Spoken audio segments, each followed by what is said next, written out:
श्रियकान्ताय कल्याणनिधये निधयेऽर्तिनाम् श्रीवेङ्कटनिवासाय श्रीनिवासाय मङ्गलम्। लक्ष्मी सविभ्रमालोक सुभ्रूविभ्रमचक्षुषे चक्षुषे सर्वलोकानां वेङ्कटेशाय मङ्गलम्।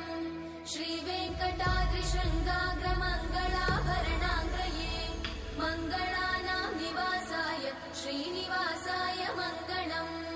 सर्वावयव सौन्दर्य सम्पदा सर्वचेतसां सदा सम्मोहनायास्तु वेङ्कटेशाय मङ्गलम्। नित्याय निरवध्याय सत्यानन्दचिदात्मने सर्वान्तरात्मने श्रीमद् वेङ्कटेशाय मङ्गलम्। स्वतः सर्वविदे सर्वशक्तये सर्वशेषिणे सुलभाय सुशीलाय वेङ्कटेशाय मङ्गलम्।